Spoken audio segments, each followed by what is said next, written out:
Bismillahirrahmanirrahim. Assalamualaikum warahmatullahi wabarakatuh. Insyaallah kita akan membahas tentang kebaktian seorang anak kepada ayahnya yang kemudian membuat Rasulullah SAW menangis. Kisah kali ini datang dari seorang sahabat yang berasal dari Bani Khuza'ah, yaitu Imran bin Husain al-Khuzai. Imran merupakan sahabat Nabi yang telah lama memeluk agama Islam, yaitu ketika Rasulullah SAW masih mengawali dakwah di kota Makkah. Semasa hidupnya, Imran bin Husain dikenal sebagai seorang yang sangat rajin dalam menghadiri majelis pengajaran Rasulullah SAW, baik ketika di Makkah maupun hingga Nabi hijrah ke Madinah. Selain itu, Imran bin Husain ketika ia menginjak usia lanjut, dirinya pernah mengalami masa kejayaan Islam, di mana harta yang dimilikinya sangat berlimpah ruah di seluruh penjuru negeri.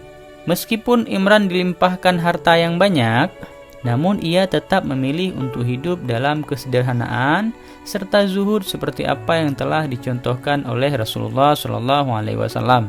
Dikisahkan bahwa Imran bin Husain memiliki seorang ayah yang bernama Husain bin Ubaid al-Khuzai, yang merupakan seorang pemuka dan juga ilmuwan yang sangat dihargai oleh para pengikut kaum Quraisy. Pada suatu waktu, Imran bin Husain sedang berada bersama Rasulullah SAW serta beberapa orang sahabat lainnya. Ternyata pada saat itu ayahnya datang menemui Rasulullah SAW atas permintaan dari kaum Quraisy. Melihat ayahnya menghampiri Rasulullah, Imran kemudian segera memalingkan pandangannya dan bersikap sinis terhadap ayahnya.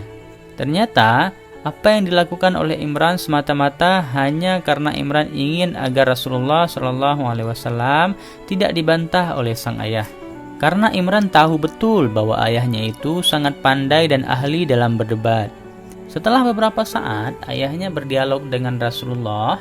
Akhirnya ayahnya pun menyerah dengan apa yang dikatakan oleh Nabi. Tepatnya, terdapat logika ketuhanan yang disampaikan oleh Rasulullah SAW. Dengan demikian, setelah ayah Imran menyerah, ayahnya kemudian langsung mengatakan 2 kalimat syahadat dan menyatakan diri untuk memeluk agama Islam. Mendengar dan melihat apa yang dilakukan oleh seorang ayah, Imran sangat terkejut dan gembira. Yang tadinya memalingkan muka, kini Imran langsung memeluk dan mencium kepala, tangan, kaki sang ayah dengan hati yang haru. Begitu juga dengan apa yang dirasakan oleh Rasulullah ketika melihat perilaku Imran kepada ayahnya. Rasulullah pun merasa sangat terharu hingga menangis. Kemudian salah satu sahabat Rasulullah SAW bertanya, "Mengapa engkau menangis ya Rasulullah?" Rasulullah SAW lantas menjawab bahwa ia menangis karena melihat sikap Imran terhadap ayahnya. Ketika ayahnya pertama kali datang dalam keadaan kafir, Imran bersikap sinis. Namun ketika ayahnya memeluk agama Islam, Imran berbakti selayaknya kewajiban seorang anak. Hal itulah yang kemudian menjadikan Rasulullah SAW sangat terharu. Aku menangis melihat sikap Imran. Ketika ayahnya masuk ke sini dalam keadaan kafir, ia tidak menyambutnya dengan baik. Bahkan ia bersikap sinis dan memalingkan mukanya. Tetapi, begitu ayahnya memeluk Islam, Imran segera menunaikan kewajibannya sebagai seorang anak. Hal itulah yang membuatku menangis terharu, sabda Rasulullah SAW. Itulah kisah sahabat Nabi Imran bin Husain yang dikenal sangat berbakti kepada ayahnya. Semoga kita dapat mengambil hikmah dan pelajaran dari kisah ini dan menjadi anak yang berbakti kepada ayah dan ibunya. Amin ya rabbal alamin. Wallahu a'lam bishawab. Wassalamualaikum warahmatullahi wabarakatuh.